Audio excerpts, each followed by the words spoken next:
देखो structural isomerism भी add करना है।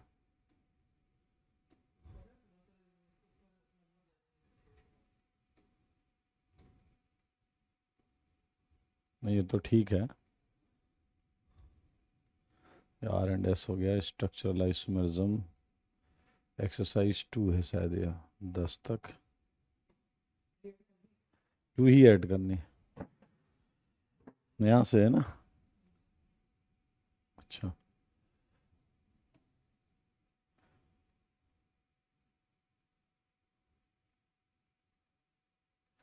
2 2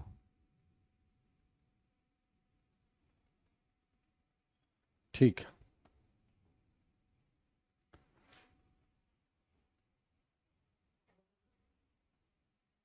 हाँ,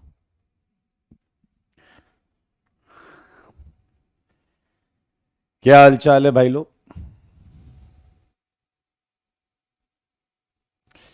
गुड इवनिंग भाई, गुड इवनिंग, गुड इवनिंग।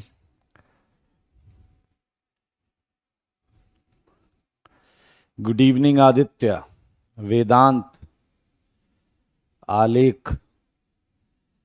चलिए आ जाइए जल्दी से, स्वागत है आप सबका। होमवर्क डन पीयूष, बहुत अच्छी बात है। मैं एकदम बढ़िया हूं and expecting same for you all. आप भी बढ़िया होंगे ऐसा सोच रहा हूं मैं। विवेक वेरी गुड। लक्ष्य, होमवर्क हो गया, मजा आ गया होमवर्क करके, ये और अच्छी बात है। बढ़िया था, बहुत अच्छी बात है। सप्तांशु, गॉड ब्लेस यू बेटा। चलिए आ जाएं, आज बहुत अच्छे अच्छे सेगमेंट्स हमें करने हैं। आज हम थ्योरी कॉपी डिस्कस करेंगे, आज स्ट्रक्चरल की सीट पूरी डिस्कस करेंगे और नए टॉपिक्स भी पढ़ेंगे, नए टॉपिक्स भी पढ़ेंगे। ठीक है, तो एक काम करते हैं, सबसे पहले स्ट्रक्चरल का होमवर्क कर लेते हैं। सही है या नहीं? स्ट्रक्चरल की सीट वाला होमवर्क कर लेते हैं। मुझे बताइए, हमने शायद 12 तक कर लिया था। मेक श्योर 12 तक कर लिया था। सही है या नहीं? तो बताइए 15 से पहले कोई डाउट है क्या? 15 से पहले 22 तक हो गया था क्या? 10, अच्छा 10 से 15 कोई डाउट है? 10 से 15 कोई डाउट है? स्ट्रक्चरल का एक्सरसाइज 2 10 to 15 है क्या कोई डाउट? 11th का बी पूछा जा रहा है। 11th का बी। आइए, third is conjugate base of second. ये है आपका सेकेंड और ये है आपका थर्ड। कंजुगेट बेस कब बनता है बताइए जरा, सारे लोग देखो। कंजुगेट बेस बनता है जब हम H को निकाल देते हैं, मतलब डी प्रोटोनेट करते हैं। तो सारे लोग देखिए, ये स्टेटमेंट गलत है क्योंकि ये सेकेंड है। अगर मैं H से निकालता हूं तो double bond N, N, double bond N, ऐसा देखिए, थोड़ा सा ऐसा होगा, एन नीचे आएगा, ये देखिए, एंड इसका कंजुगेट बेस ये आ जाएगा, ये। तो मेरे भाई ये थर्ड नहीं है, थर्ड अलग है। ध्यान से देखें, ये थर्ड नहीं है, तो B is not correct, B incorrect है, इनकरेक्ट। क्लियर है? Third is resonance structure of first, इस पर बात करते हैं, सी की बात करते हैं। मेरे भाई अगर आप थर्ड का रेजोनेटिंग स्ट्रक्चर बनाते हैं लाइक ऐसे, और लोन पेयर इस तरीके से पार्टिसिपेट कराते हैं, तो बिल्कुल यही सेगमेंट दिखाई देगा आपको। सिमिलरली ऐसा यहां करेंगे तो ये वाला सेगमेंट दिखाई देगा, एंड बिल्कुल ऐसे करेंगे तो ये सही है, ये करेक्ट है, ये करेक्ट है। Third is the resonance structure of first. वैसे टेक्निकली ये लाइन थोड़ी सी और अच्छी हो सकती है, टेक्निकली ये लाइन थोड़ी और अच्छी हो सकती है। ये होना चाहिए था, मैं थोड़ा करेक्ट करूंगा इसे, थर्ड एंड, मैं सी लाइन को थोड़ा और करेक्ट कर रहा हूं, सारे लोग देखिएगा। सी लाइन होनी चाहिए थी third and first are resonating structure, resonating structure. ये लाइन ज्यादा बढ़िया है, ये ज्यादा बढ़िया है। क्लियर। बात करते हैं 1 and 2 और टोटोमर्स। आई थिंक ये बहुत क्लियर दिख रहा है, तो ये करेक्ट है, ये करेक्ट है। नो रिलेशन एग्जिस्ट, ये इनकरेक्ट है। मेरे भाई अगर ये सिंगल करेक्ट है तो हमें ए के साथ जाना चाहिए, अगर ये सिंगल करेक्ट है तो हमें ए के साथ जाना चाहिए। जेई मेंस का लेवल देखते हुए ए एंड सी, अगर ये वन और मोर देन वन करेक्ट है तो अगर ए दे रखा है तो बिल्कुल सही, क्योंकि एक बात सुनिए, आपस में आरएस नहीं हो सकते। फर्स्ट एंड थर्ड ये आरएस हैं, ये तो सही है, लेकिन ये एक दूसरे के आरएस हों, ये लैंग्वेज गलत है। सारे लोग देखिए, ये जो है 1 and 2 ये आरएस हैं, लेकिन ये आरएस किसके हैं? हाइब्रिड के। ये आरएस किसके हैं? इसका आरएस ये है और इसका आरएस ये है। ये एक दूसरे के आरएस नहीं है। Yes yes Rishi, you are right. समझ में आया या नहीं? बहुत ध्यान से देखें, इसका आरएस ये है और इसी का एक आरएस ये है, लेकिन ये आपस में एक दूसरे के आरएस नहीं है। तो अगर इन चार में आपको ए तो क्रिस्टल क्लियर दिख रहा है, अगर ए क्रिस्टल क्लियर है तो ए के साथ जाएंगे। इसमें लिखा है third is RS of first. RS तो हाइब्रिड का होता है। चलिए, दक्ष लिखा है third is RS of first, of first, of first. That's why इसे डिस्कार्ड करेंगे। दैट्स वाई ये एक्यूरेट लाइन में जो बोल रहा था वो नहीं है यहां पे। दैट्स वाई ये स्टेटमेंट इनकरेक्ट है। अच्छा, ये मैं इनकरेक्ट इसलिए लिख रहा हूं क्योंकि ए करेक्ट मुझे मिल चुका है। अगर ए पक्का इनकरेक्ट होता तो मैं समझता कि शायद लाइन लिखने वाले ने इतनी समझदारी का परिचय नहीं दिया है। इस समय हम शब्दों में फिर जाते। 13th का डी, 12 का ए पूछा है। The isomerism observed in cycloalkenes is. मेरे भाई मेटामेरिज्म के लिए आपके पास एक फंक्शनल ग्रुप होना चाहिए। मेटामेरिज्म के लिए फंक्शनल ग्रुप चाहिए था, like ether, like Easter, like थायोईथर। ऐसा साइक्लोएल्केन में नहीं है, तो इसलिए हम इसका ए नहीं लेंगे। 13th का डी पूछा गया, ए भी पूछा गया। Only 2 isomeric monochloro derivative. इन क्वेश्चंस को बहुत ध्यान से देखिएगा, बहुत ध्यान से देखिएगा इन क्वेश्चंस को। इन क्वेश्चंस को करते समय एक ध्यान रखने वाली बात है। सारे लोग देखिएगा, ये ए ऑप्शन है और ये है एन ब्यूटेन। मोनोक्लोरो डेरिवेटिव मतलब आपको एक एच हटाना है और एक सीएल लगाना।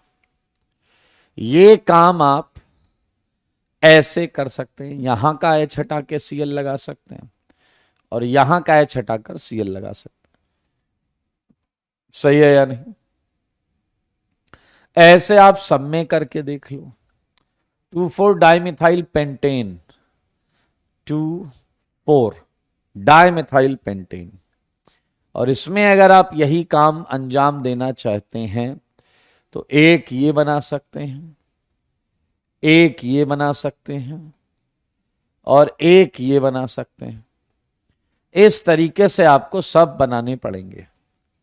बेंजीन,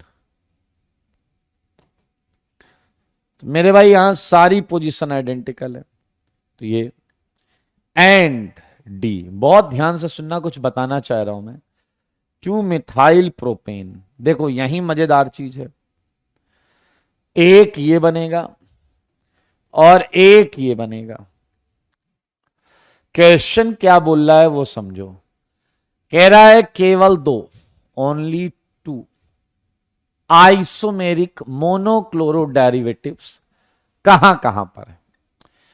तो मेरे भाई बहुत आराम से देखो, इसमें एक ट्रिक है, उस ट्रिक को समझिए कि क्वेश्चन को आपको कैसे करना है।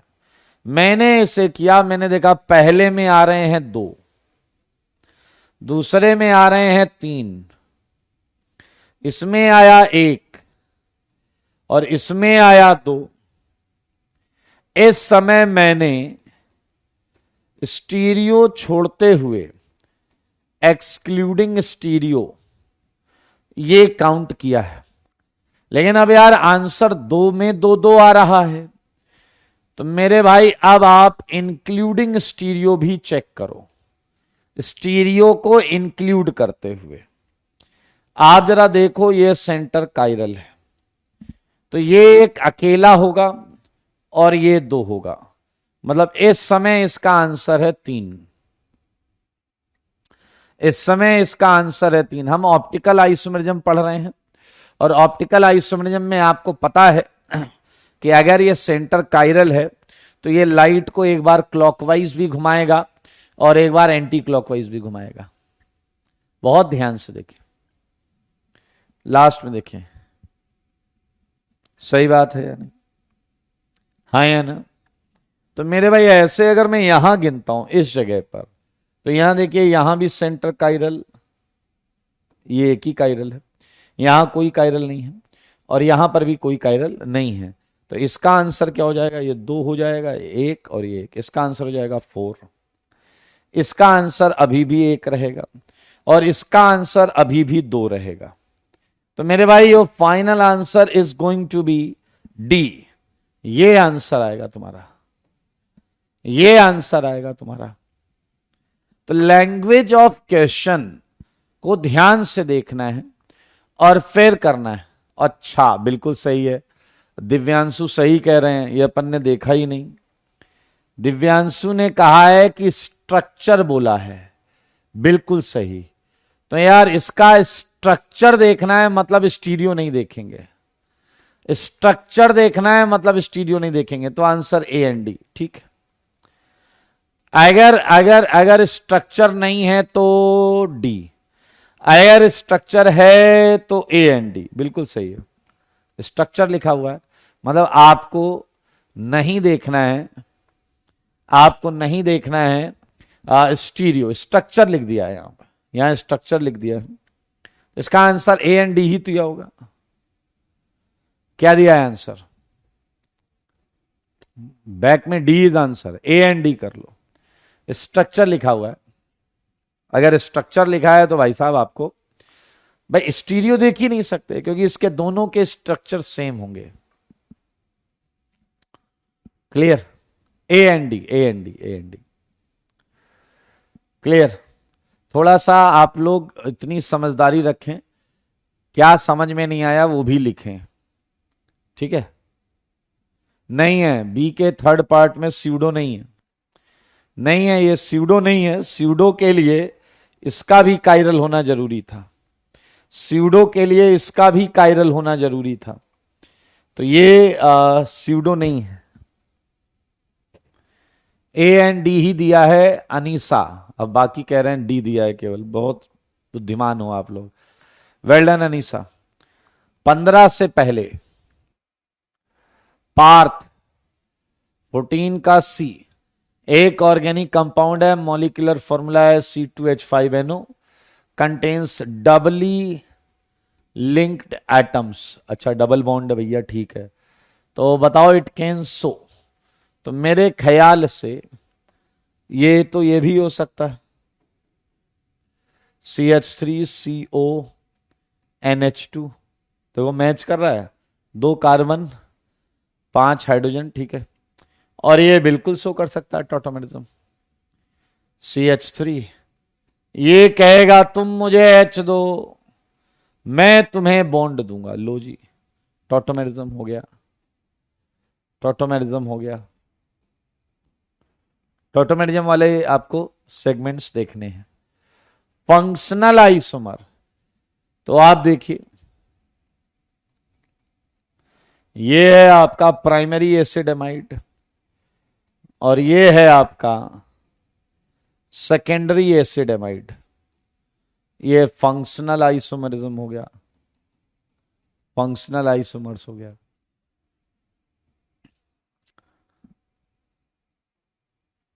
क्लियर? 15 से 20, 15 से 20, 15 से 20, 15 से 20, 15 का डी, 15 का डी जो है, अबे ये जीआई ही नहीं कर रहा है, सिन और एंटी में क्या लोगे?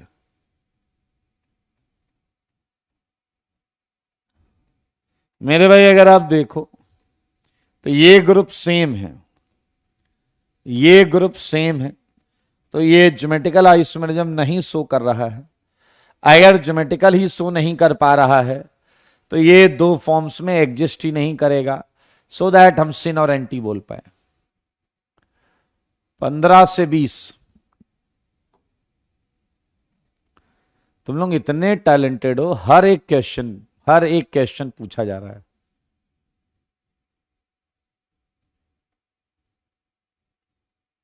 सिक्सटींथ का A option, the Z isomer among the following, ये डबल बॉन्ड है। इस कार्बन पर इसकी प्रायोरिटी ज्यादा है और इस कार्बन पर अगर आप ध्यान से देखें तो इसकी प्रायोरिटी ज्यादा है, तो ये आएगा ई, अपोजिट है।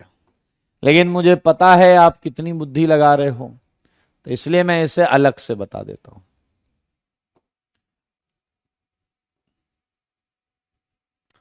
CH3 CH double bond C, मेरे भाई C3H7 है।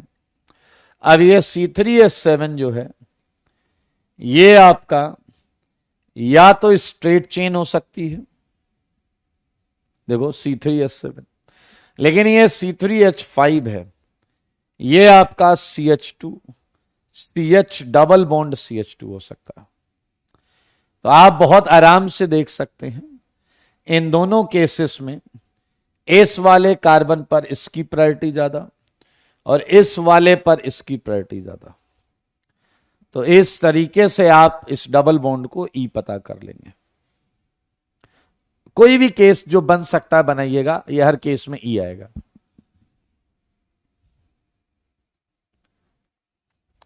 ठीक है,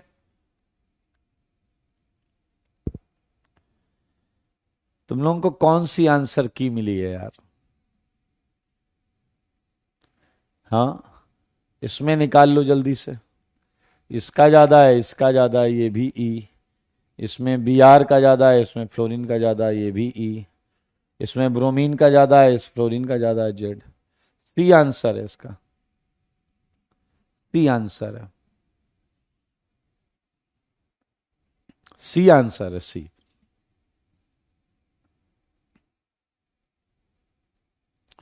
चलिए, 17 का डी, ये ईथर है और ये एल्कोहल है। वेरी गुड, 17 का डी विशाल, बहुत सुंदर बेटा, बहुत सुंदर। ये फंक्शनल आइसोमर है, ये देख लीजिए, बिल्कुल सही है। ठीक है, यहां ट्रिपल बॉन्ड की पोजीशन अलग अलग है, ये पोजीशन आइसोमर्स है। 20 से पहले, 20 से पहले 19 का B, which of the following, ये अभी नहीं करना है, ये अभी नहीं करना है, इस पर क्वेश्चन मार्क बना लें, ये नेक्स्ट चैप्टर में करेंगे। ओके 20th, इसमें थोड़ा जीओसी लगा है, 20th में जीओसी लगा है। तो अगर आपको जीओसी नहीं आती है तो आप अभी 20th रहने दीजिएगा। E cyclodecene is having more delta S C than Z isomer, and लिखा है E cyclodecene is more stable than Z isomer. मेरे भाई पहले बात किस चीज की हो रही है याद करो। 1 2 3 4 5 6 7 8 9, एक और कार्बन बनेगा इसमें।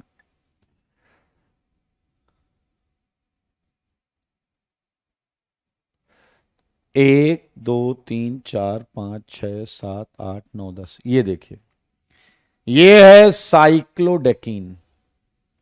साइक्लोडेकिन ये जीआई शो करता था, और हमें याद है 12 कार्बन की रिंग से नीचे, इसमें 10 कार्बन है, 12 कार्बन की रिंग से नीचे इसका सिस फॉर्म ज्यादा स्टेबल होता था ट्रांस से। ये स्टेबिलिटी ऑर्डर है, स्टेबिलिटी ऑर्डर। इसका सिस फॉर्म इस केस में जेड है, तो जेड मोर स्टेबल होगा ई से, और यहां लिखा है ई ज्यादा स्टेबल है, तो ये स्टेटमेंट इनकरेक्ट है, ये स्टेटमेंट इनकरेक्ट है। एंड हीट ऑफ कंबसन का फंडा क्या था वो याद दिलाता हूं। हीट ऑफ कंबसन होता था नंबर ऑफ कार्बन एटम, ये जीओसी का है, अगर नहीं आता है तो आपको इसे छोड़ना पड़ेगा क्वेश्चन को। नंबर ऑफ कार्बन एटम, और एक और था 1 अपॉन स्टेबिलिटी। अब चाहे तुम जेड लो चाहे ई, 10 के 10 ही कार्बन होंगे, 10 के 10 ही कार्बन होंगे। तो मेरे भाई कार्बन सेम हो गए हैं तो 1 अपॉन स्टेबिलिटी चेक करेंगे। 1 अपॉन स्टेबिलिटी मतलब जेड ज्यादा स्टेबल है तो उसका एचओसी कम, और ई कम स्टेबल है उसका एचओसी ज्यादा। E is having more heat of combustion, heat of combustion HOC than Z. ये करेक्ट स्टेटमेंट है, ये करेक्ट स्टेटमेंट है। तो ढूंढ लो कहां है। 1 is true, 2 is false, is China. It's a China. It's a China.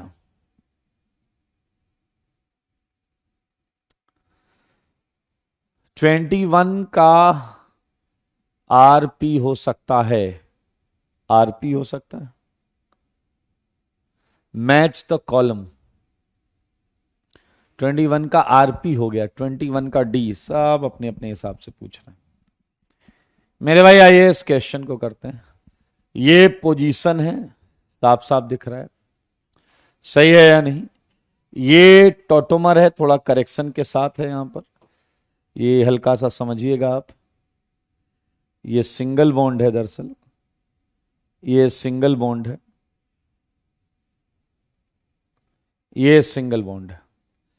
अगर ये सिंगल बॉन्ड दिख रही है आपको तो ये क्लियर कट टॉटोमर्स हैं, सही है। अब हमारे पास दो चीजें आई हैं, C3H7 एंड यार ये थोड़ा सा क्या ही बताएं आपको, ये यहां शिफ्टेड है, ये O पे नहीं लगा, ये C पे लगा है, ये O पर नहीं है, ये C पर होना चाहिए। ये क्लियर, तो आप देख सकते हैं ये इधर आ गया, और यहां ईथर है, ये 3 का, ये ऑक्सीजन, ये CH3, और इधर ये ऑक्सीजन, ये CH3। ऑप्शन क्या क्या है, चेन एंड मेटामर्स। तो मेरे भाई यहां कार्बन ऑर्बन मैच कर लो, 2 2 4 1 5 3 2 5। मेरे भाई ये मेटामर ही आ रहा है, ये भी क्या आ रहा है, मेटामर, सही है। और ये भी क्या आ रहा है, मेटामर। ए का आर, डी का आर, चेन कोई नहीं है इसमें, चेन कोई नहीं है इसमें, चेन कोई नहीं है इसमें, चेन कोई नहीं है इसमें। बेटा देखो, अगर आपको स्ट्रक्चरल नहीं आता, अगर आपको ज्योमेट्रिकल नहीं आता तो ये सीट मत करिएगा, अगर ये नहीं आता तो ये सीट मत करिएगा, ठीक है। डी का क्यू, नहीं नहीं नहीं, डी का मेटामर नहीं होता तो पोजीशन लगा लेते। सम्मित, डी का अगर मेटामर नहीं होता तो पोजीशन लगा लेते। सेम उसी टाइप का क्वेश्चन है। 22 में है क्या कोई डाउट?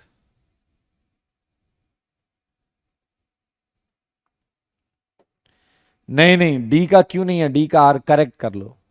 इसमें आंसर करेक्शन एक बार मैं और चेक करवा लूंगा। पहले मेटामर आएगा, मेटामर नहीं है तो पोजीशन लगाएंगे। बताइए, 25 से पहले, 25 से पहले नहीं है, ओके।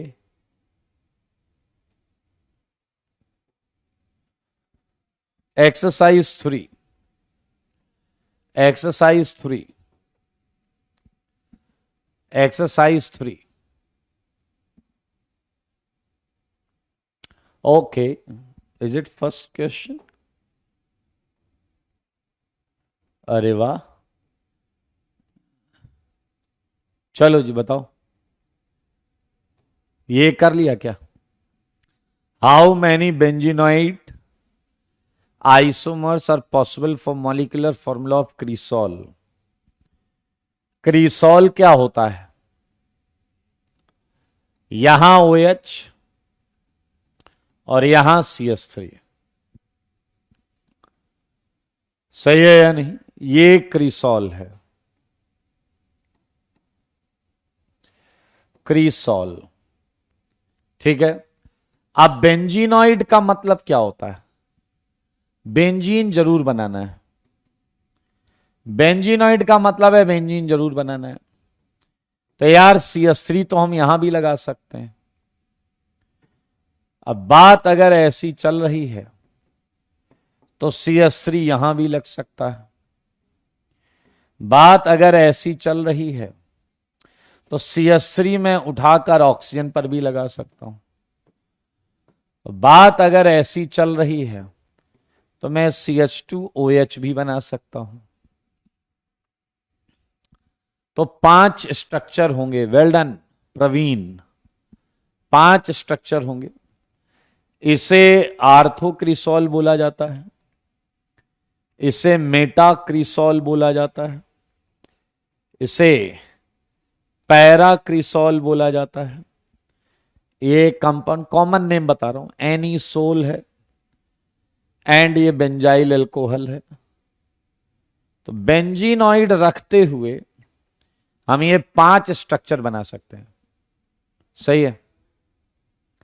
चलो 1 2 5, कोई डाउट?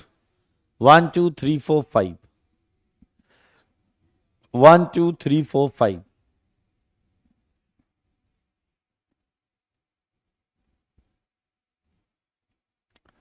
जल्दी बताओ, जल्दी बताओ।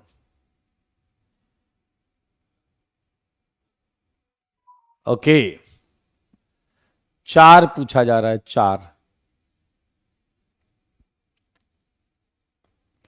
4 पूछा जा रहा है।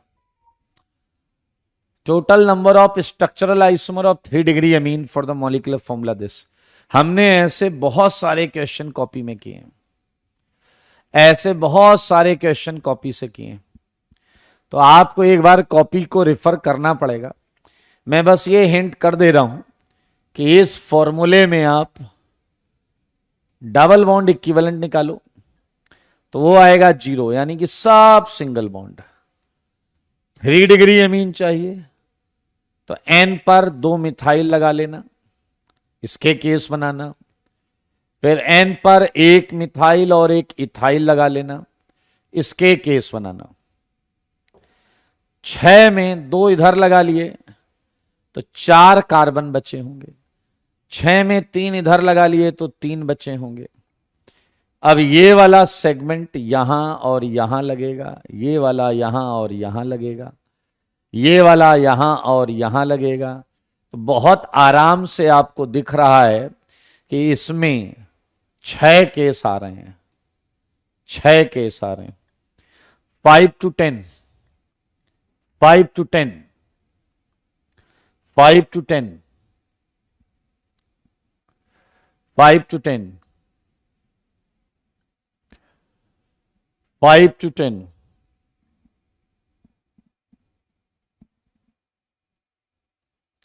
5 to 10, 6 का F, फिनॉल, फिनॉल है ये आपका,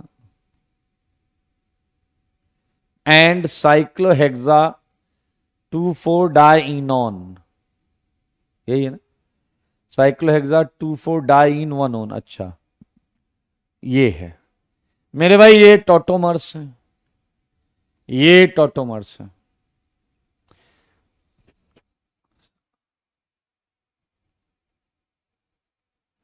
चलिए 7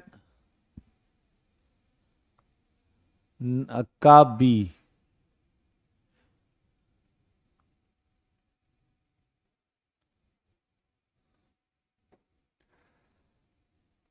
मेरे भाई ये बेंजीनाइड हो गया, बेंजीनाइड, ये आपको कॉपी में कराया गया, उसी टाइप का तो है।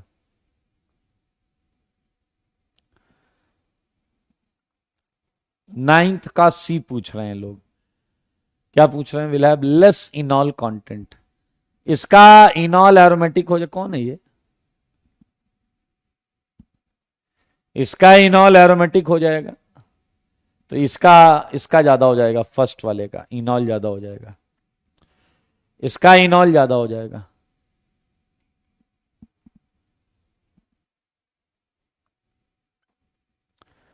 चलिए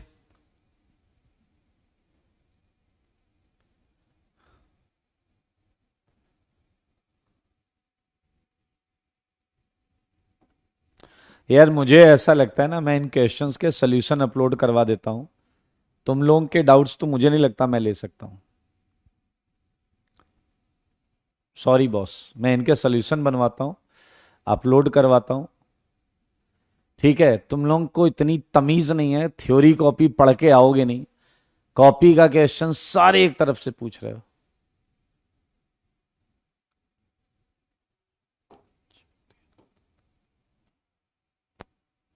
ये सीट डिस्कस नहीं करूंगा मैं दोबारा, ठीक है? हो गया, ये जितना कर पाए ठीक है।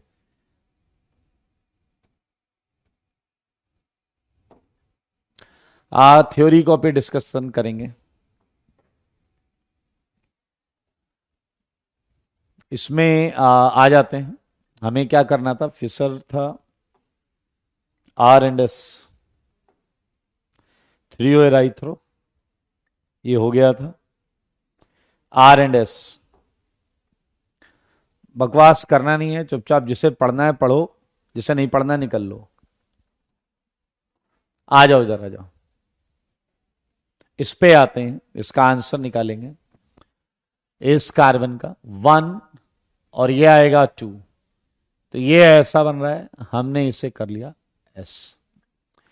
यहां आएंगे 1, ये 2, ये भी S आएगा, ये 1, ये 2, ये R आएगा, तो इसका आंसर है 2S, 3S, 4R, 2S, 3S, 4R। यहां चलते हैं, 1, 2 ऊपर आएगा, तो ये हो गया R, ये 1, ये है 2, ये भी हो गया R, तो इसका आंसर आएगा 2R, 3R। आप 5 और 6 देख लें, 5 और 6 देख लें, सबका सही है, वेरी गुड। 5 और 6 देख लें, very good, very good, very good, very good. 7th हो गया था क्लास में, 8th करना है, 8th 1, 2, ये आ गया आपका S। इस कार्बन पर बहुत आराम से करना, इस कार्बन पे 1 ये आएगा, 2 ये आएगा, ये भी ऐसा रहा है। Cl पर चलते हैं, 1, 1, मजेदार है यार, तो बताओ क्या आएगा, 2 ये आएगा, ये आ गया R. Check it, very good Harshit, Harshit very good. इसका आंसर आएगा 1s 2s 4r, क्योंकि IUPAC नंबर जब करोगे यहां 1 दोगे, यहां 2 दोगे, यहां 3 दोगे, यहां 4 दोगे। मेरे भाई ये ऑप्टिकल चल रहा है, ऑप्टिकल को 20 से समझना आसान नहीं होगा, तो आप ऑप्टिकल के फर्स्ट लेक्चर से चालू करें। 9th पर चलते हैं, 9th पर, 9th इस जगह से चालू करेंगे, ये है आर। फ्लोरीन पर चलते हैं, 1 2 ये भी है आर। Cl से चालू करते हैं, 1 2 ये भी है आर। Br से चालू करते हैं, 1 2 1 2 ये है एस। आयोडीन से चालू करते हैं, 1 2 ये है आर। तो बड़ा सुंदर क्वेश्चन दिख रहा होगा आपको। तो इसका आंसर जो 9th का हम लिखेंगे वो हम यहां लिख देते हैं। 9th का आंसर लिखें, इसे थोड़ा सा खिसका दें,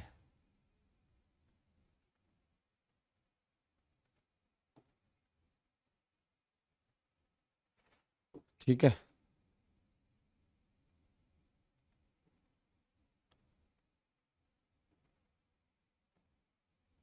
देखो जरा इसका आंसर क्या आया है, ये आया 2r 3r 4r 5s 6r। 2r 3r 5s 6r बिल्कुल सही है, क्लियर है। 10th करते हैं, 10th में ये वाला निकालते हैं, ये है आर, ये है एस। मेरे भाई अब आप बीच वाले को जब निकालेंगे, बीच वाले को, तो CIP प्रायोरिटी का लास्ट रूल एप्लीकेबल होगा, लास्ट रूल एप्लीकेबल होगा। याद रखें ये स्यूडो कायरल सेंटर है, ये स्यूडो कायरल सेंटर है, और CIP का लास्ट जो रूल था वो बताता था कि R और S में अगर कंपटीशन करना पड़ रहा है तो R की प्रायोरिटी ज्यादा है, तो 1 2 ये हम पलट देंगे। और याद रखना स्यूडो कायरल सेंटर पर R और S स्मॉल में लिखा जाता है, तो ये स्मॉल s है। यानी कि 10th का आंसर जो है वो है 2r 3s एंड 4s। ये देखो, ये 2r 3s and 4s pseudo chiral पर स्मॉल में लिखा जाता है, क्लियर है। R more preferred. तो ये आपके आर एंड एस के क्वेश्चंस हैं। 11th मेरे ख्याल से बहुत आसान होगा आपके लिए। ये है आर, ये भी है आर। इस समय बीच वाला कायरल ही नहीं है, इस समय बीच वाला कायरल ही नहीं है, तो इसका आंसर बस यही आएगा, इसका आंसर बस यही आएगा। 12th का आंसर आप बता दो, 12th का आंसर आप बता दो, 12th का आंसर आप बता दो।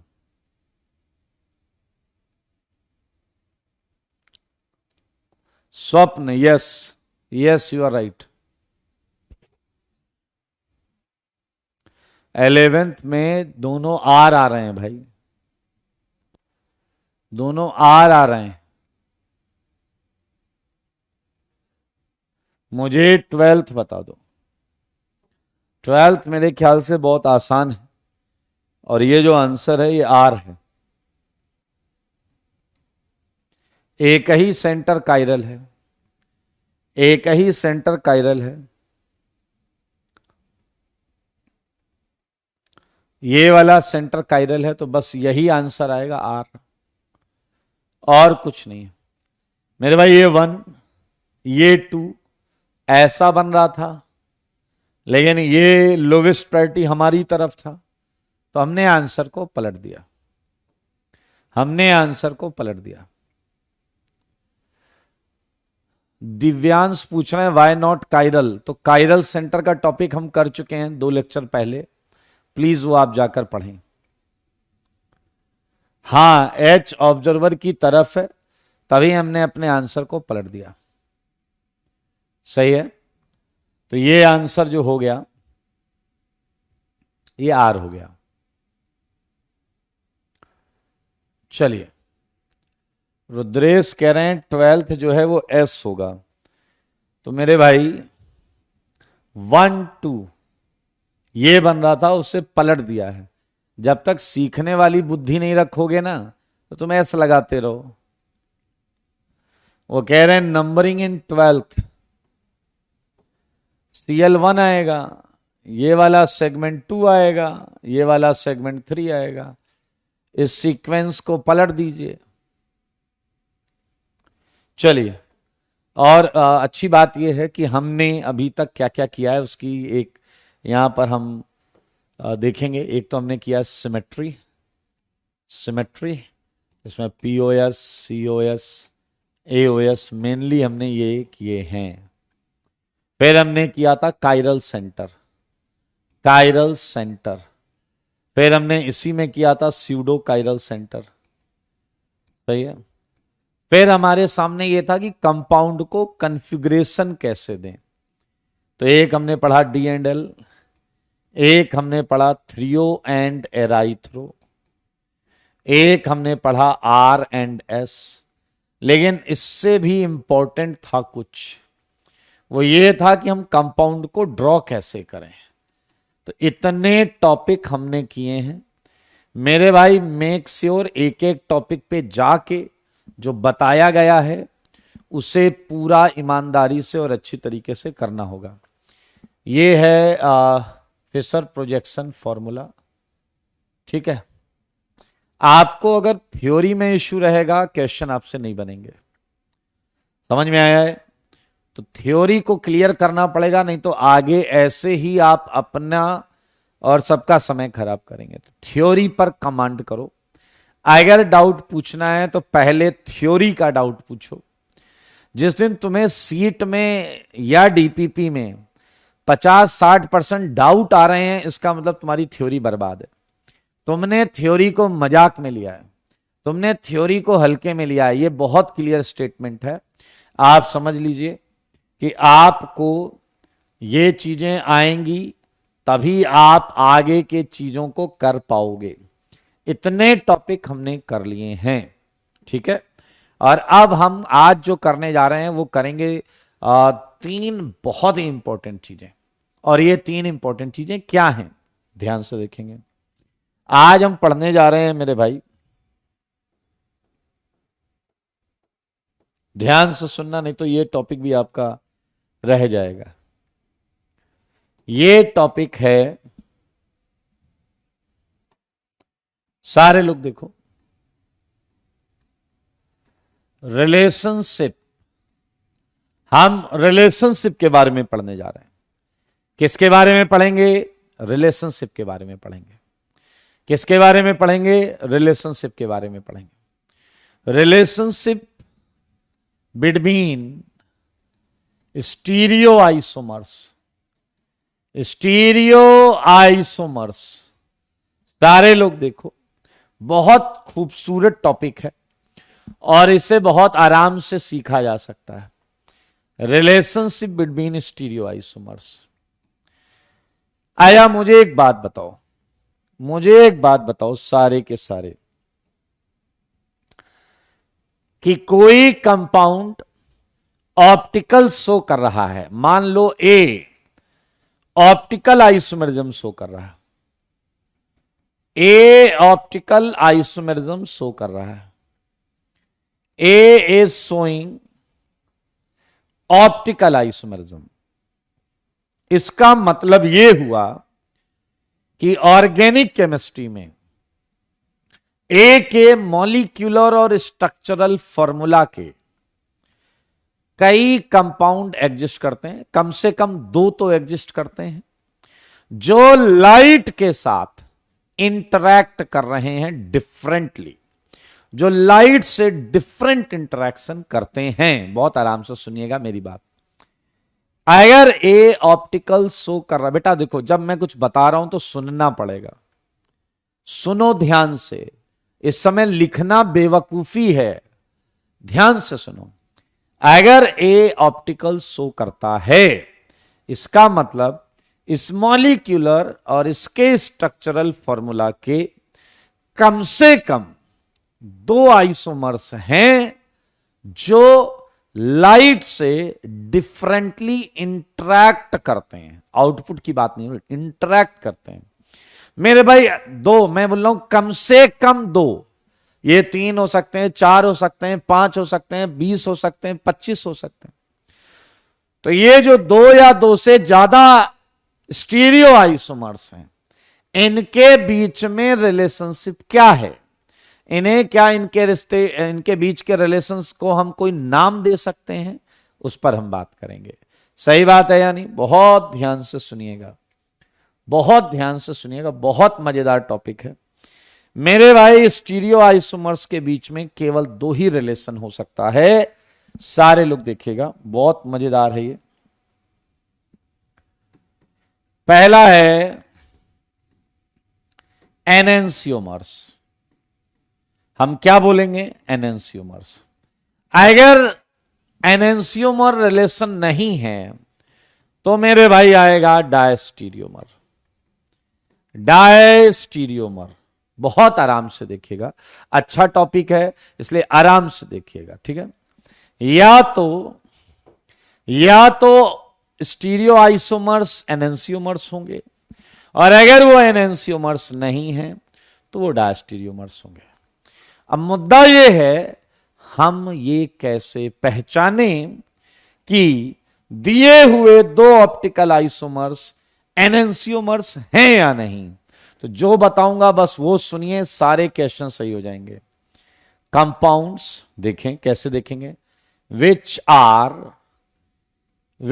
Are first point, which are non superimposable. Non superimposable, 2 ऐसे कंपाउंड जो एक दूसरे पर सुपर इम्पोज ना हो। 2 ऐसे कंपाउंड जो एक दूसरे पर सुपर इम्पोज ना हो। पूरा मतलब जैसा इसकी चीज है वैसी इसके ऊपर सुपर इम्पोज ना हो। पीछे वाला कह रहा है सर हम ऐसा उठा के रख के देखेंगे क्या? पेपर में क्वेश्चन ऐसा बन के आएगा अगल बगल, तो कैसे करेंगे? Very good. तो इसका एक शॉर्ट ट्रिक है। नॉन सुपर इम्पोजिबिलिटी चेक करने के लिए होता है नो पीओएस, यानी कि पीओएस ना हो, नो सीओएस यानी कि सेंटर ऑफ सिमेट्री भी ना हो, नो एएओएस। मेरे भाई आपको याद होगा इनमें से अगर कोई भी सिमेट्री नहीं है, पीओएस, सीओएस या डबल एओएस, तो आपका जो 2 कंपाउंड हैं वो नॉन सुपर इम्पोजेबल है। तो मेरे भाई एक कंडीशन आपको नॉन सुपर इम्पोजिबिलिटी की चेक करनी, एंड उसी के साथ and mirror images of each other. Mirror images of each other, अगर वो दोनों एक दूसरे की मिरर इमेजेस हैं, अगर वो एक दूसरे की मिरर इमेजेस हैं, तो भाई साहब अब बिंदास बोल सकते हैं, खुलकर बोल सकते हैं, compounds which are non superimposable और mirror image of each other known as enantiomers, known as enantiomers। इन्हें ही एनेंसियोमर बोला जाता है, इन्हें ही एनेंसियोमर्स बोला जाता है। याद रखना ये दोनों कंडीशन एक साथ एप्लीकेबल होंगी, ये दोनों कंडीशन एक साथ ही लगाकर देखनी है। नॉन सुपर इम्पोजिबिलिटी भी देख लीजिए, एंड मिरर इमेजेस होने चाहिए वो एक दूसरे के, ये भी आपको देखना होगा। और अगर ऐसा है तो आप बिंदास खुलकर बोल सकते हैं कि हां भाई हां, आपके दिए हुए आइसोमर्स क्या हैं? एनेंसियोमर्स। तो चलिए कुछ क्वेश्चंस भी कराऊंगा, सब कुछ कराऊंगा, लेकिन धैर्य रखिएगा, बिल्कुल टेंशन मत लेना, ठीक है। आओ आओ आओ। एक बच्चा आया मेरे पास, कह रहा सर कुछ मन में आ रहा है, इससे रिलेटेड कहो तो बोल दूं। मैंने कहा बिल्कुल बोलो, ध्यान से सुनना, ध्यान से। उसने कहा है कि आपने जो कंडीशंस दी है ना, उससे मेरे मन में कुछ बात आ रही है। मैंने कहा क्या? कह रहा आपने कहा नॉन सुपर इम्पोजिबल। मैंने कहा हाँ। कह रहा आपने कहा no POS, no COS, no double OS. मैंने कहा हाँ। तो भाई साहब उसने कहा अरे पीओएस, सीओएस और डबल ओएस अगर नहीं है तो इसका मतलब कंपाउंड ऑप्टिकली एक्टिव है। इसका मतलब कंपाउंड क्या है? Optically active. तो मेरे भाई देखिए नोट के अंदर पहला पॉइंट जो समझ में आया कि enantiomers are always optically active, और ऑलवेज ऑप्टिकली एक्टिव। ये हमेशा क्या होगा बताओ? हमेशा ऑप्टिकली एक्टिव होगा। हमने इसकी कंडीशन पढ़ी थी सिमेट्री के जस्ट बाद। सारी सिमेट्री पढ़ने के बाद मैंने लिखा था asymmetric, dissymmetric, resolvable, chiral, optically active, alpha observed not equal to 0। खूब सारे पॉइंट्स पढ़े थे और वहां पर हमने यही लिखा था एक्टिव कंपाउंड वो थे जिनमें सिमेट्री नहीं होती थी। तो आप ये देखें, इस पॉइंट से ये कंक्लूजन निकल रहा है नॉन सुपर इम्पोजिबल मतलब no POS, no COS, no double OS. इससे ये निकल रहा है कि enantiomers are always optically active, always optically active. सही है या नहीं? एक बात। अगला बंदा देखिए वो कह रहा है कि सर और आप कह रहे हो मिरर इमेजेस हुए एक दूसरे के, मिरर इमेजेस हुए एक दूसरे के। मैंने कहा हां। कह रहे इसका मतलब, एक मिनट, एनेंसियोमर लाइट घुमा रहा है, दो होंगे कम से कम, ये भी लाइट घुमा रहा है, ये भी लाइट घुमा रहा है, ये तो क्लियर है, एक्टिव एसन एब्सेंट बोला है। अब आप कह रहे हो ये मिरर इमेज है। मैंने कहा कह रहे तो अगर ये +10 घुमा रहा है तो ये -10 घुमाएगा, मानते हो या नहीं? ये एक सेकेंड ऑब्जर्वेशन है जो बहुत ही इंपॉर्टेंट है, जो आप समझ सकते हैं कि enantiomers rotate plane polarize light, ये लाइट है, by same magnitude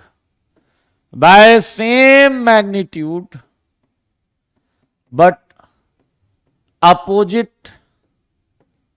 opposite sense of direction. लेकिन उनके लाइट घुमाने का डायरेक्शन अपोजिट होगा, उनके लाइट घुमाने का डायरेक्शन अपोजिट होगा। तो मेरे भाई एनेंसियोमर्स रोटेट करते हैं plane polarize light by same magnitude but opposite sense of direction, लेकिन उनका जो सेंस ऑफ रोटेशन होगा वो अपोजिट होगा। थोड़ी सी तमीज सीख लो रुद्रेश, प्रभात, कि जब मैं पढ़ा रहा हूं तो सीख लो, मतलब तुम मेरी नहीं सुनोगे, मैं तुम्हारी ये सब छोड़ छाड़ के सुनूं बीच में। जब मैं पढ़ा लूं उसके बाद डाउट पूछिए, ठीक है ना? आईआईटी जाने का यही मूल मंत्र है। बाकी आप लोग तो जो कर रहे हो करते रहो। मतलब इतनी शर्म और तमीज नहीं है कि teacher is trying to explain something, तुम्हें कितना आता है वो मुझे पता चल जाता तुम्हारे डाउट देखकर, बट सही समय पर पूछो ना। चलिए आइए, ये 2 लाइन लगाएंगे, हमेशा एनेंसियोमर सही ढूंढ पाएंगे, कोई प्रॉब्लम नहीं है। एक सिमेट्री एब्सेंट होनी चाहिए, दूसरा है कि वो एक दूसरे की मिरर इमेजेस होनी चाहिए, वो एक दूसरे की मिरर इमेजेस होनी चाहिए। अच्छा, इन पॉइंट से क्या ऑब्जर्व हुआ वो हमने यहां लिखा है। एनेंसियोमर्स हमेशा एक्टिव होंगे, एनेंसियोमर्स लाइट को घुमाएंगे लेकिन सेम मैग्नीट्यूड से घुमाएंगे, अपोजिट डायरेक्शन में घुमाएंगे। ये बात हमें पता चल गई। अब कुछ बहुत मजेदार बात है, वो भी मैं आपको बताऊंगा। यार एनेंसियोमर्स को विजुलाइज करो।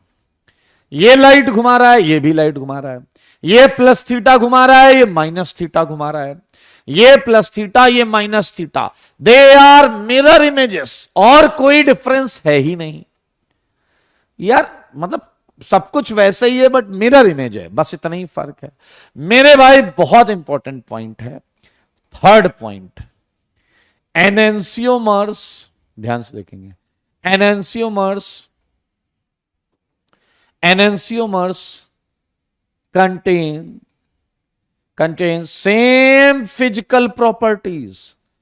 मेरे भाई इनकी फिजिकल प्रॉपर्टीज बिल्कुल सेम होती हैं, सेम फिजिकल प्रॉपर्टीज। मतलब ये जिस बॉइलिंग पॉइंट पर बॉइल होगा, उसी बॉइलिंग पॉइंट पर ये भी बॉइल होगा। फिजिकल प्रॉपर्टीज सारी सेम होती हैं। लाइक कौन कौन सी होती हैं? बीपी, बीपी मतलब boiling point, MP melting point, solubility, refractive index, refractive index, dissociation constant, dissociation constant, etc. ये जो प्रॉपर्टीज हैं फिजिकल प्रॉपर्टीज, ये सारी की सारी क्या होती हैं?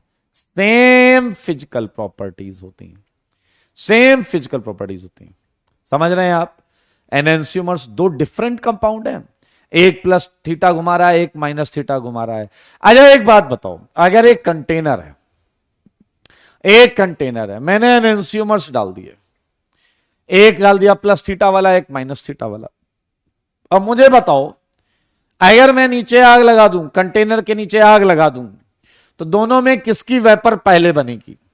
दोनों में किसकी वेपर पहले बनेगी? जल्दी बताओ, कौन जल्दी वेपराइज होगा?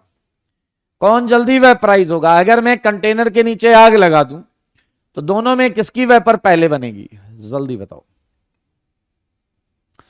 प्रभात कह रहे हैं सेम बनेगी, दोनों की वेपर एक साथ बनेगी। वेरी गुड, वेरी गुड, एक साथ दोनों वेपराइज होंगे, सेम बॉइलिंग पॉइंट है। तो मेरे भाई यहां पर एक प्रॉब्लम भी है।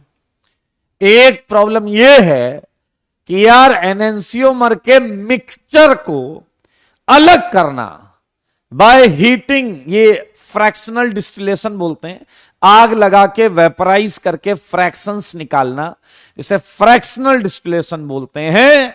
मेरे भाई इससे आप अलग नहीं कर पाओगे, दोनों की वेपर एक साथ आ रही है, वेपर कलेक्ट करोगे उसमें भी दोनों रहेंगे। तो ये पॉइंट ध्यान से देखिए आप, फोर्थ पॉइंट है एनेंसियोमेरिक, ध्यान से देखें, एनेंसियोमेरिक mixture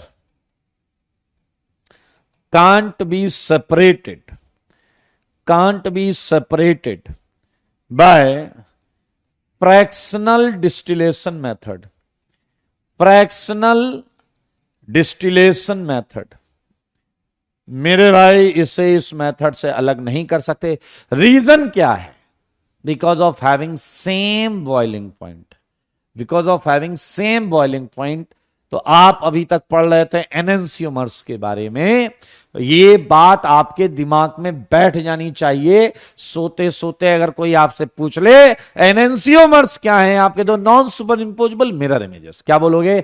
non superimposable mirror images, क्या बोलोगे? Non superimposable mirror images. ये आपके दिमाग में बैठ जाना चाहिए, non superimposable and mirror images, ये आपके दिमाग में होना चाहिए। चलिए मेरे भाई अब बात करेंगे डायस्टीरियोमर्स की, ये बहुत मजेदार होने वाला है। डायस्टीरियोमर्स, इन्हें कैसे पहचानेंगे? एक बच्चा आया कह रहा है 1 मिनट, मैंने कहा क्या?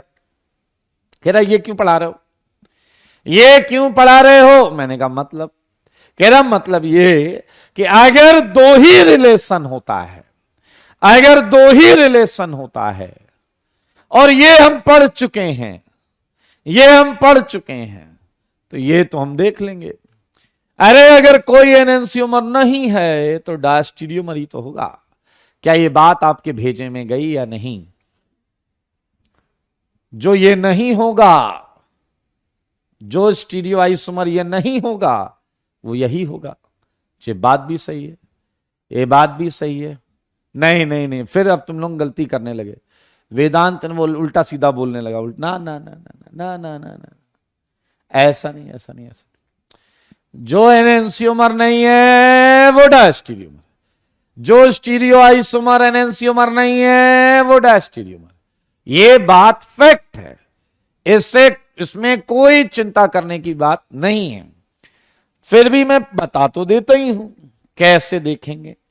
हालांकि आप केवल ये सीख के भी ये कर सकते हो, केवल ये सीख के ये कर सकते हो। जरा ध्यान से, कंपाउंड्स विच आर, बहुत ध्यान से देखेंगे, यहां भी 2 पॉइंट बताऊंगा, विच आर, ध्यान से देखें, ये है point, stereo isomer of each other, stereo isomer of each other.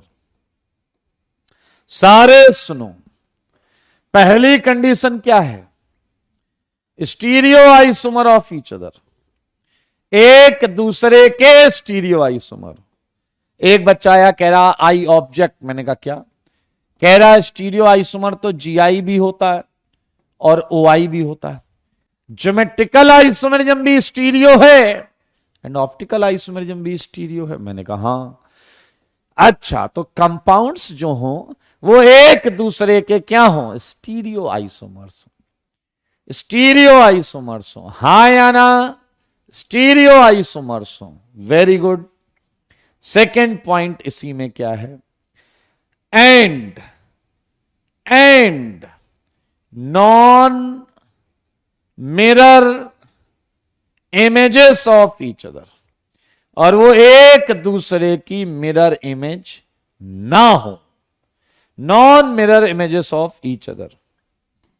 इन्हें क्या बोलेंगे? जल्दी बोलो। Known as diastereomers, known as diastereomers. आप जरा ध्यान से देखो, बहुत सिंपल सी डेफिनेशन है, बहुत सिंपल सी डेफिनेशन है कि स्टीरियो आइसोमर हो एक दूसरे के और मिरर इमेज ना हो, स्टीरियो आइसोमर हो और मिरर इमेज ना हो, सिंपल सी बात। एक बच्चा आया कह रहा मैं एक बात अभी भी आपसे जानना चाहता हूं कि क्या आप इस लाइन पर अभी भी एडिग हो क्या? ध्यान से देखें, स्टीरियो आइसोमर्स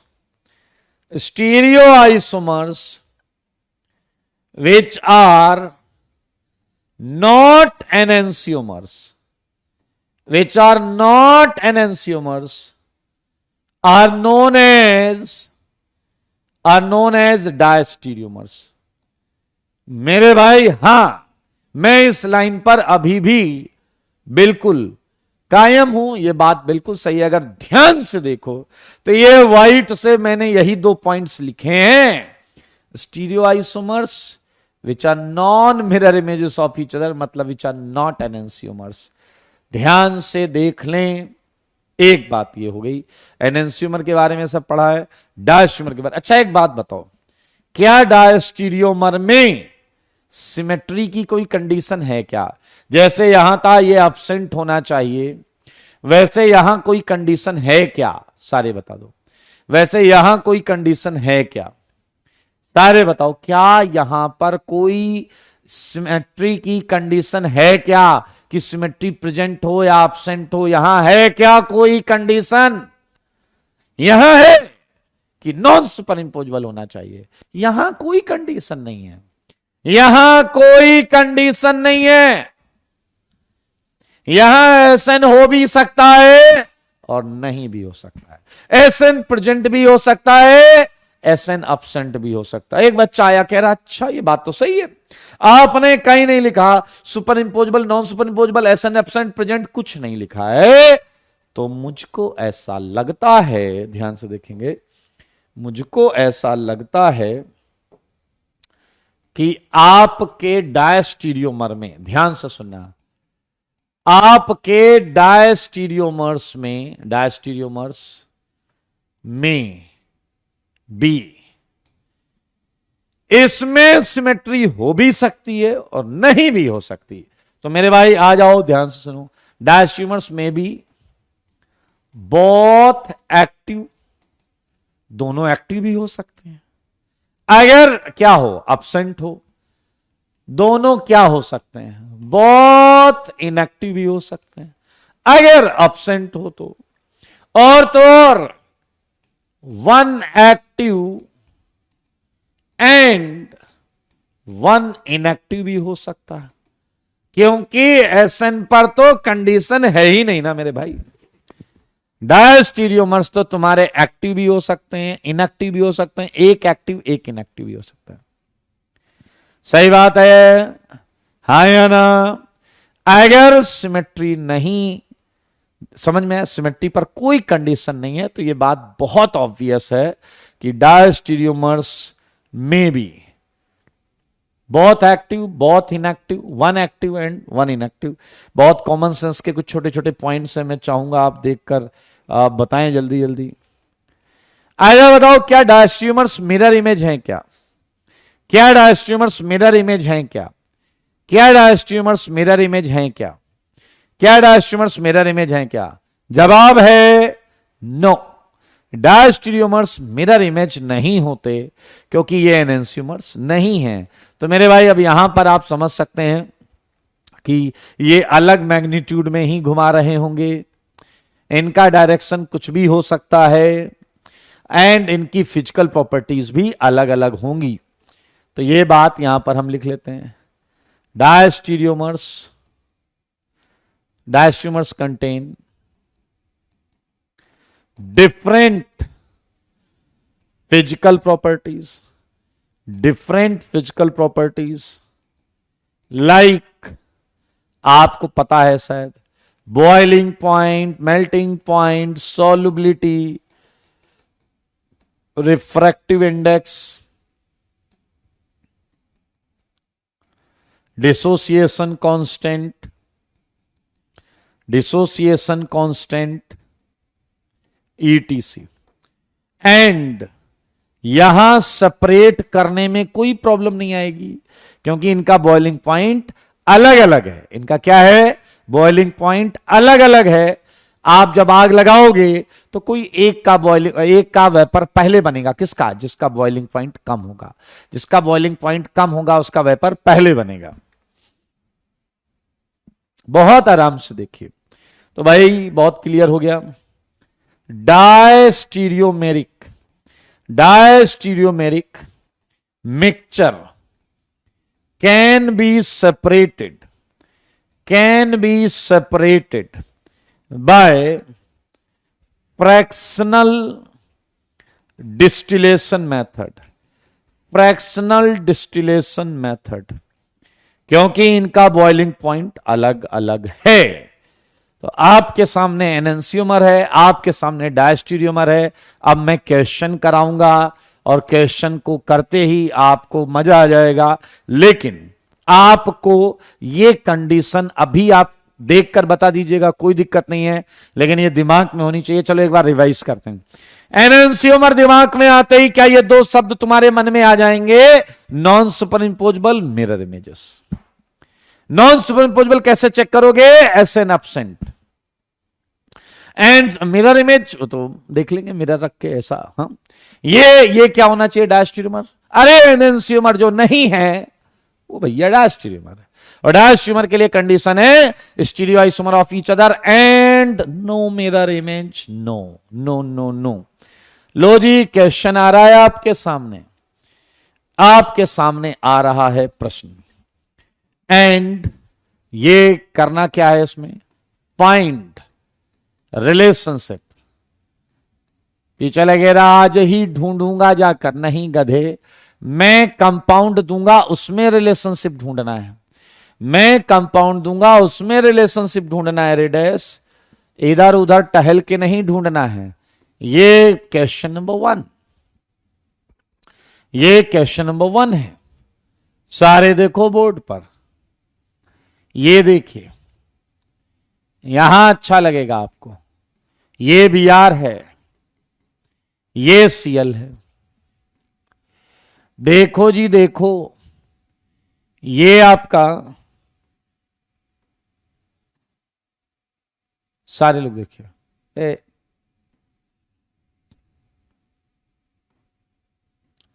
ये आपका Br है, ये आपका Cl है।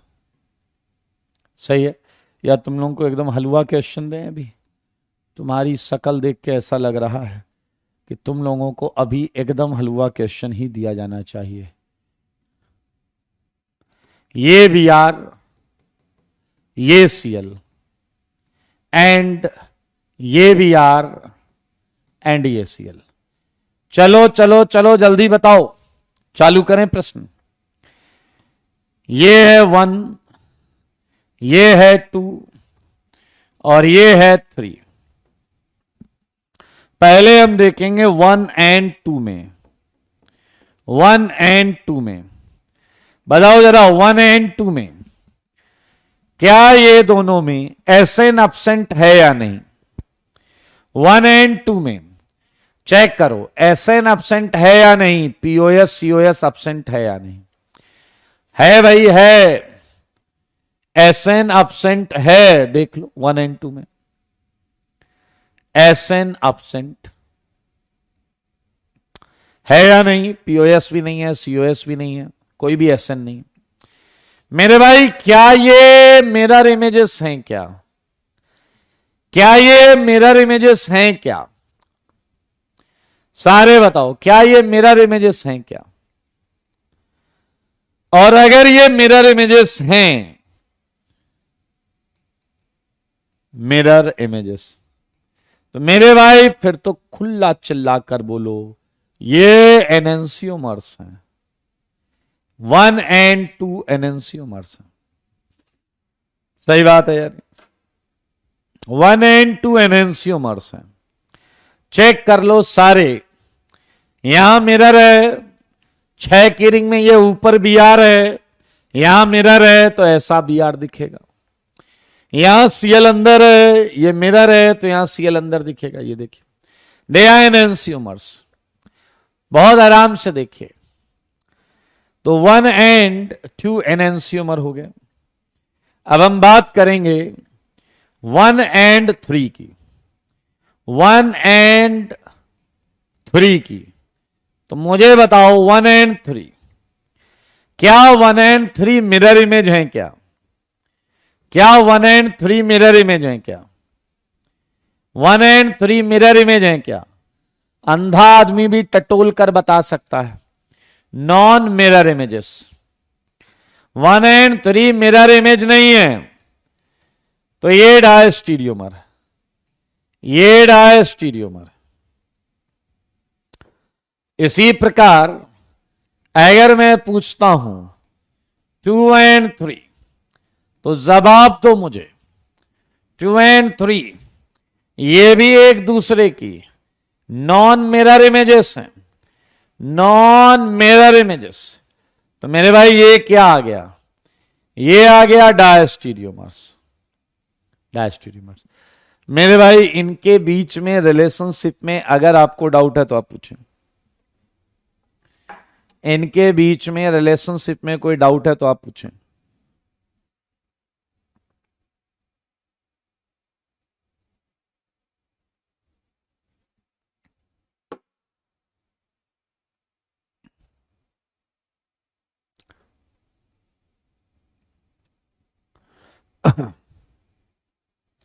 आदित्य, उस पर करेंगे बात, उस पर भी बात करेंगे।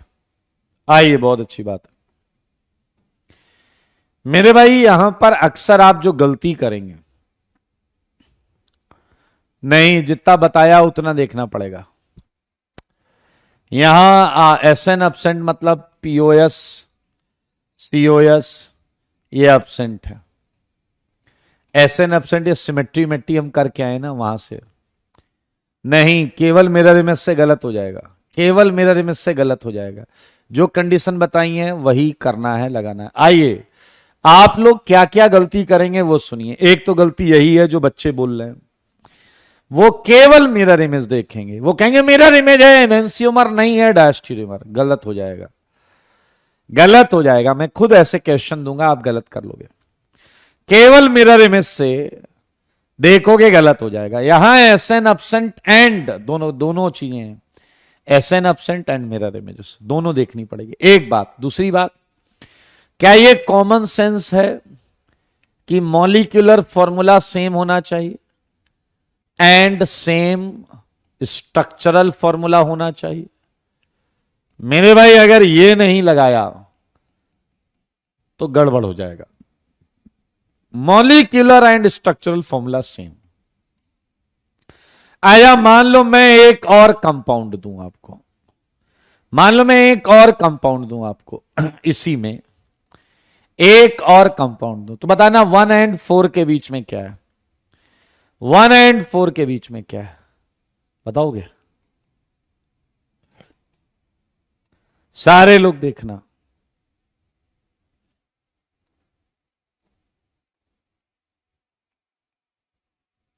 वन एंड 4 के बीच में क्या है? ये आ गया 4, 1 और 4, इसके बीच में रिलेशन क्या है? 1 और 4, 1 और 4 में वेल्डन अभिराज, वेल्डन विनय, वेल्डन हर्षित, ध्रुव, मयंक, AR के वेल्डन, पायल वेल्डन, ए वेल्डन, आलेख वेल्डन, मयंक वेल्डन। ओके, एक लिख रहा नो रिलेशन। मेरे भाई थोड़ा कॉमन सेंस भी लगाओ, एकदम डैश बने रहोगे तो क्या कैसे ही चलेगा।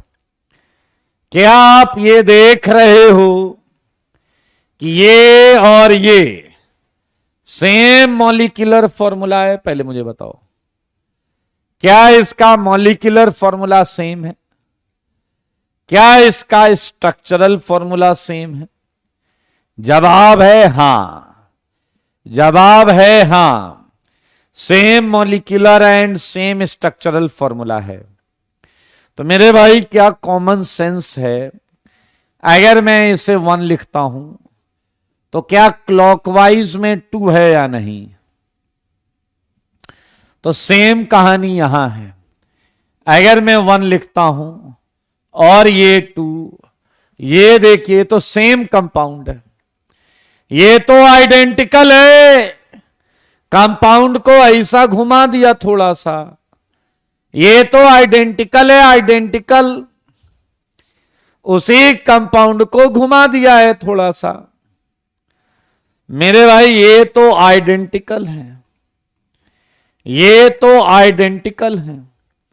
Check it right now, check कर लो। 1 2 चेक कर लो, चेक। ये बहुत आसानी से देखा जा सकता है। इस क्वेश्चन को हमने कर तो लिया है बड़े आराम से। सारे लोग देखो, एक और तरीका बताऊंगा, उसमें और मजा आएगा। एक और तरीका बताऊंगा, उसमें और मजा आएगा। ध्यान से देखना, यह तरीका है R और S कैलकुलेट करना। क्या R और S आता है आपको? R और S आता है क्या? R और S, चलिए जरा ध्यान से देखिए। ये R है यार, 1 2 आ गया, कैसे लिखें? R, this centre is R and 1 2, ये भी R है। चेक करो, ये बहुत मजेदार होने वाला है। ये S, ये S, ये है R, ये है S। RS अगर आपको आता है तो ये है R, ये है R। सरप्राइजिंगली कितना सिंपल हो गया ये क्वेश्चन। ये है 1R 2R, ये है 1S 2S, ये है 1R 2S, ये है 1R 2R।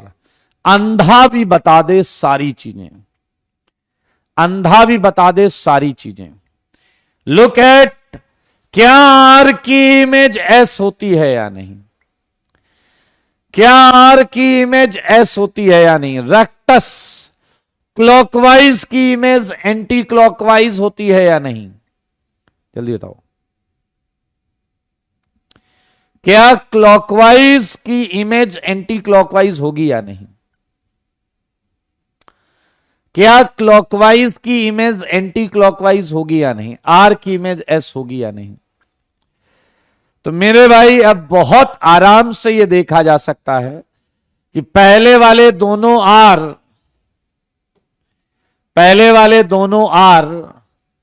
दोनों एस में बदल गए। ये एनेंसियोमर्स है। ऑब्वियसली हम सिमेट्री देखेंगे मेरे भाई। पहला दोनों आर 1R 2R ये भी आइडेंटिकल हो गए। एंड अगर 1S 2S 1R 2 ये ना तो आइडेंटिकल है ना मिरर इमेज है, तो ये डायस्टीरियोमर्स है। तो आपके पास एक और अच्छी चीज है कि आप R और S अगर अच्छा जानते हैं तो उससे भी आप निकाल लें। सही बात है या नहीं? बताइए, सही बात है या नहीं? तो हमारे पास दो मेथड्स हैं। इन दो मेथड से हम ये रिलेशनशिप के बारे में साफ साफ सही सही पता कर सकते हैं। ये ज्यादा आसान है गिवन दैट आर और एस अगर आपको अच्छा आता हो। मैं अब कुछ क्वेश्चंस दूंगा जो आप अपने घर से करके लाएंगे। गिवन दैट इसके लिए सिमेट्री अच्छी होनी चाहिए और मिरर इमेज का एक बहुत ध्यान देने वाली, मिरर कहीं भी रखा जा सकता है, लेफ्ट राइट ऊपर नीचे फ्रंट बैक, ये आपको ध्यान देना पड़ेगा कि कहां से मिरर इमेज ली जा रही है। कुछ क्वेश्चंस जो आप घर से रिलेशनशिप ढूंढ के लाएंगे। ये OH ये OH याद रखना, ये सब फेसर है। फेसर का मतलब पता होगा। ये OH ये OHH ये Me ये H ये Me, ये इधर ये Me OH H H OH Me। ये सेकंड। थर्ड एक क्वेश्चन अभी पूछूंगा मैं आपसे, HCl HCl HCl Me Me HCl HCl ClH Me Me ClH HCl HCl Me। ठीक है। फोर्थ क्वेश्चन आप बताओ, HOH CH3 C double बॉन्डो HOH CH3। चलिए फोर्थ का जवाब दीजिए। फोर्थ का जवाब मुझको चाहिए। फोर्थ का जवाब दे दो मुझे।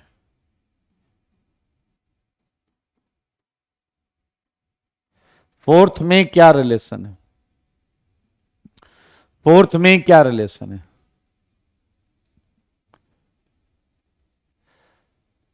फोर्थ में ये जो दो कंपाउंड है इनमें क्या रिलेशन है?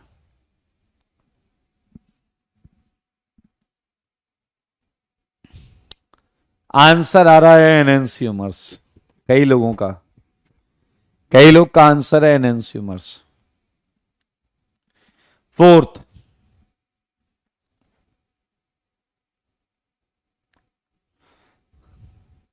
Very good, very very very good. बहुत आराम से सुनिएगा। क्वेश्चंस जो मैं डिस्कस करता हूं वो मुझे पता आपके दिमाग में क्या कचरा है उसे निकालने के लिए ही करता हूं। ध्यान से सुनिएगा, बहुत आराम से सुनिएगा। आइए देखिए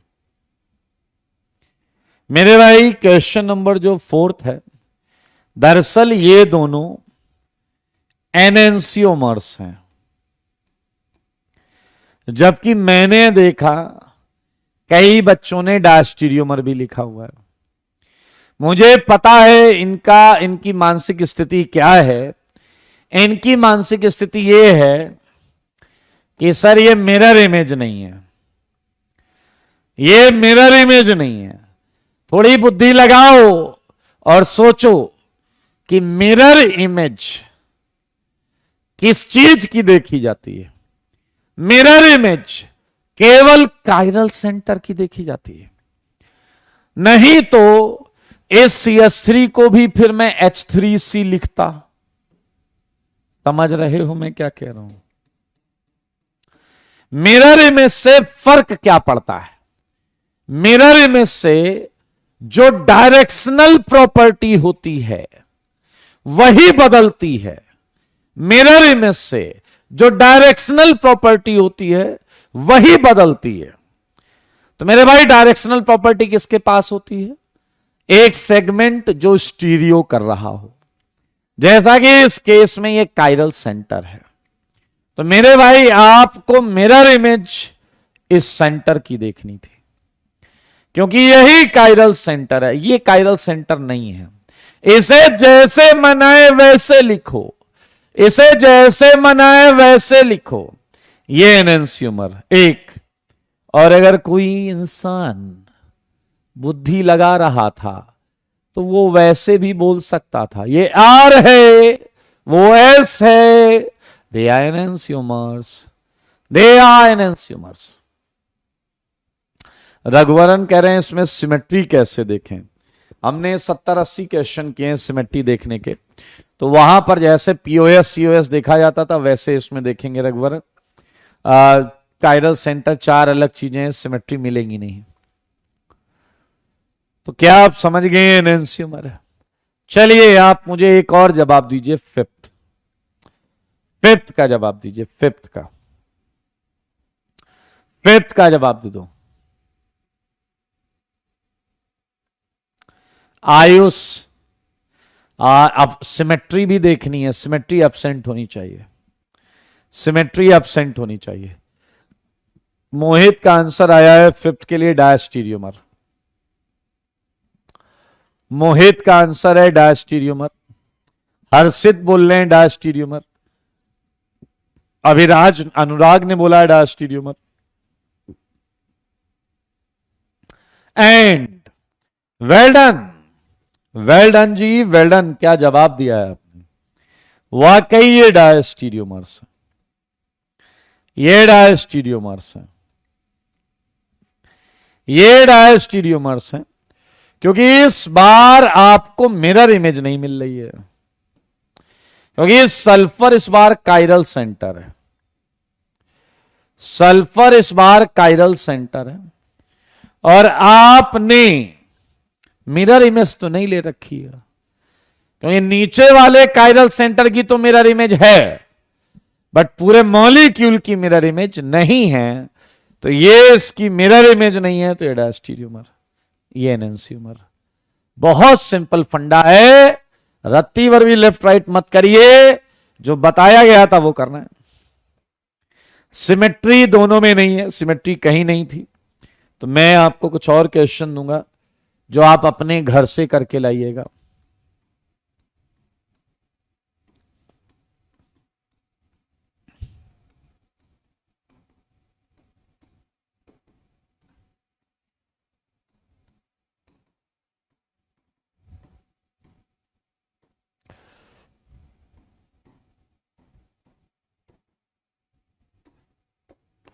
बिल्कुल बातें नहीं करें।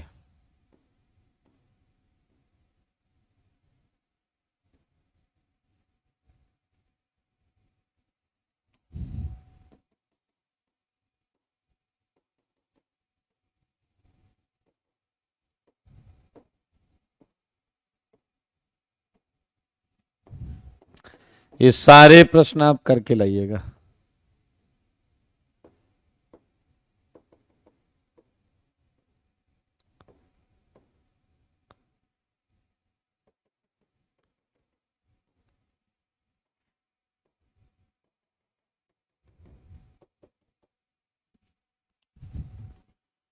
इन सब में रिलेशन निकालना है आपको।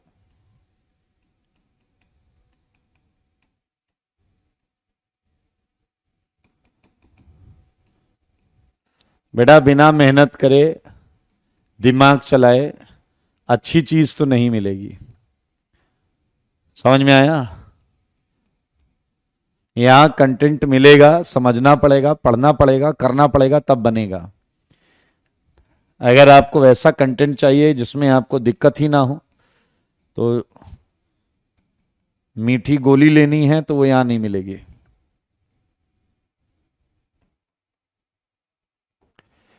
ये अच्छे क्वेश्चन करेंगे, मजा आएगा, बट कॉन्सेप्ट वही है जो बताया, उससे ज्यादा कुछ नहीं लगेगा।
चलिए कुछ क्वेश्चंस हैं, इन्हें करके लाइएगा। ठीक है, तो आज के लिए इतना ही रखते हैं। चलिए, tata bye bye, take care.